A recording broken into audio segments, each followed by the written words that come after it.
สำบายดีพ่อแม่พี่น้อง FC ทุกคนทุกท่านพี่น้องพบพ่อกันยามแรงเนาะบ่าย2บ่าย3พี่น้องมาแต่หน้าป่าตวนเนาะแล้วก็เฮาก็เอาจักรลงมาจูบน้ำสิตกก้าพี่น้องหลังจากไถเช้านี่2ให้ได้เป็นบ่พี่น้องจูบน้ำขึ้นไปเต็มให้เต็มคันไว้จังสิขาดเนาะขาดแล้วเฮาก็สิมาวานบัดนี้เฮ็ดผู้เดียวพี่น้องแต่ละปีเฮาก็เฮ็ดผู้เดียวเนาะเพราะว่าแม่ดีแท็กก็ไปเวียกเพิ่นแม่ดีแท็กไปหากินเนาะกับลูกสาวไปอันสอนลูกหวกบัดเพิ่นกลับมาพุ่นแหละเพิ่นสิมาหวานซอยสิหวานคนละให้พี่น้อง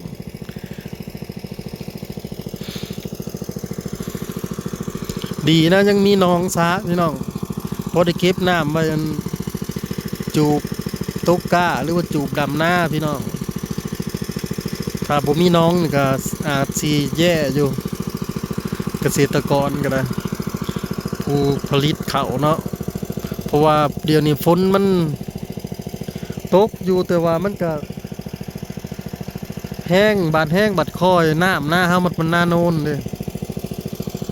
แต่ก่อนมันตกมาผัดเฮาผัดได้แล้วเนาะเฮาผัดหวานแล้วเพราะว่ามันใหญ่ซะก่อนจังหวานซ้ำอีกให้หวานรอบ2เด้อพี่น้องหวานรอบแรกนะเอาเดประมาณยาวซ้ำนี้แล้วแล้วก็มาหวานใหม่หวานให้ใหม่นะหวานอีกสุด2นะเพราะว่าก้ามันจังสีบ่บังเด้เฮาจันเฮาดำบ่ทันเนาะคันหวานพร้อมกันโลดอันนี้ใครแน่เอาตัวนั้นมืดกับผู้ที่ตัวนี้ยาวกับพอดำคึมอยู่เนาะทุ่งผ้าก็ได้ฝนก็ตกมาอยู่แต่ว่าบ่แห้งฝนน้องก็ตกเศร้ามีจักพี่น้องแล้วก็มีน้องก็โอเคแล้วลงไปเบิ่งน้ำกันพี่น้องมาแต่หน้าประตูวันเนาะมากับมาเห็ดเวียกเฮาต่อก็ดีใจน้ำป้าพี่น้องดีใจน้ำปลาตวนที่ได้อันอุปกรณ์หรือว่าสายไฟนั่นแหละดอกไฟมีสายฟอกสายไฟเนาะที่ผู้ใหญ่จะดีเพิ่นซื้อให้มูลค่ากับ1,000 กว่าบาทพี่น้องโอ้ย1,000 กว่าบาทก็หลายเติบเด้อพี่น้องพอดีมดก็1กับ22 เมตรเนาะดอกไฟ2 ดอกมีผาเต็บอีกอันหนึ่งรถไทยเขากระปาไปนี่เลยเอาไปนะไปกับแม่ดีแท็กขอบคุณผู้ใหญ่ใจดีที่ซื้อสายไฟหลอดไฟต่อเฮือนน้องสาวเพิ่นให้ป้าตวนกับลุงเนาะกับบัตรเพิ่นลงมากับพ่อได้ใส่ลงมาแต่แบบลงมาหน้าเด้เพิ่นต้องนอนหน้าอยู่แล้วพี่น้องเพิ่นมีเทียงน้อยละนอนหน้าเขามีไฟมียังเขากับไข่แน่เนาะพอได้ต่อเสียบนั่นเสียบนี่พอได้เห็นหุงหนึ่งเขาเป่าไฟเนาะ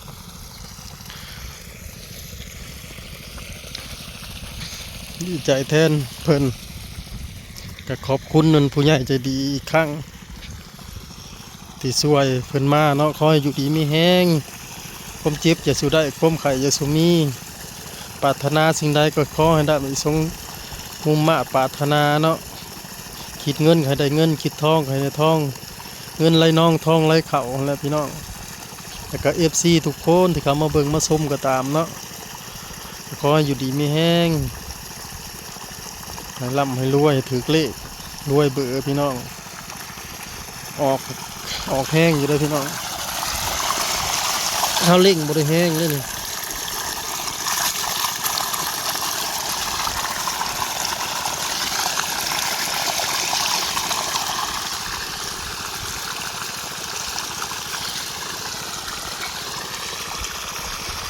2ให้เนาะ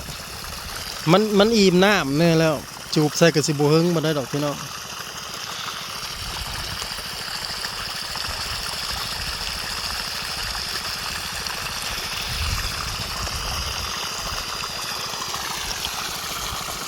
น้ำน้องเขาสีออกขุ่นๆเลยพี่น้องสีออกสีแบบขี้ตุ่มเพราะว่าน้ำตะคองไหลลงเลยแล้วบกิดก็ลงมานำกะให้ถึงนี่อยากห่างเนี่ยพี่น้องไฟเขาถอดแล้วเด้อ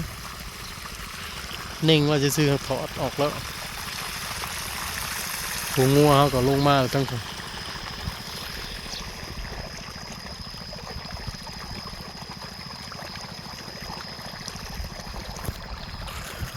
รอเบิ่งรอชมตอนคาดกับหวานเนาะพี่น้องเนาะคลิปนี้รวมๆ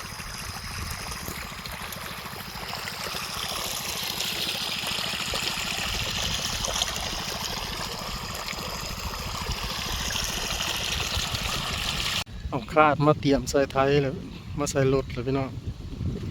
สิรอคาดบานนะน้ำก็ใกล้สิเต็มให้เลยคาดให้นี่แล้วก็ลงให้ลมต่อ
รอส้มตอนวานนี่เนาะพี่น้อง สวัสดีป้าลุงมื้อนี้เจ้าสิไปใส่เกาะไปหว่านเขาว นะพี่น้องวานก้าพี่น้อง ไปหว่านกะ สูบน้ำขึ้นไปแล้วก็มาคาดแล้วก็ที่เอาลงมาวาน ไทยอีก2 ตาบ่พอ ไทยหุดนะ เอ้ยได้อะไรงัว อืม เขาบอกแล้วเอามันเขา ยามเบิ้งคักบ่เพิ่น พูนงัวกะลูมเขาโอ้ยมุ่งแล้วมันก็ยังแดดอยู่พู4 โมง5 โมงแล้วก็ได้ แปลกงามมือลอย หวานทีเด้อ ลอยไปได้บ่ ได้หยัง ไปรู้ว่า แล้วหวกบ่ได้เด้อแต่ให้แมงหางแดงแล้วหวกได้น้อยเดียว พี่น้องกำลังแตกคักลิ้น แมงหางแดงป่าลุงของได้แมงตัวมันหางแดงๆน่ะอันตัวมันคือละหวกนะ คาดถึงแบบ หากว่าคำจังซีอันนั้น มันคาดบ่คาดเด้อ โอ้ยพอ สีดำเลยนะ โอ้ตอนนี้เท่าแม่กำลังอันแกล้งละหวก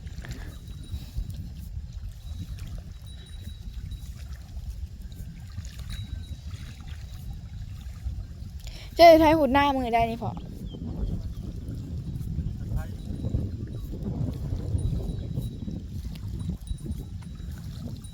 ไทยเทิงดิพอแต่ว่าลุงแบะแล้วมาต่อเอานะฮะอ้าวคือเทิง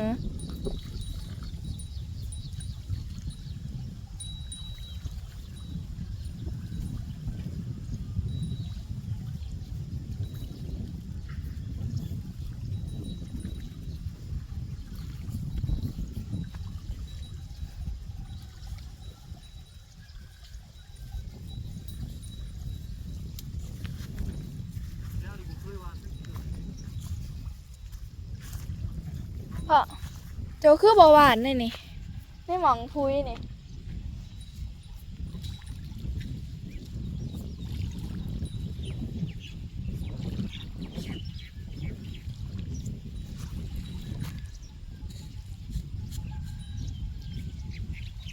เจ้าคือไทยพอหน้าหุไข่นั่นนะ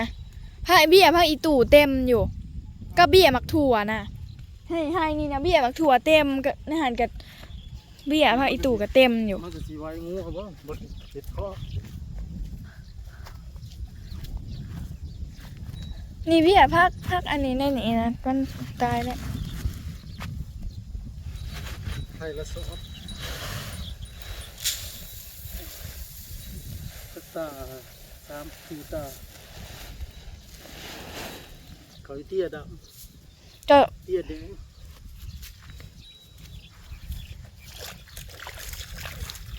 3 นาทีเลย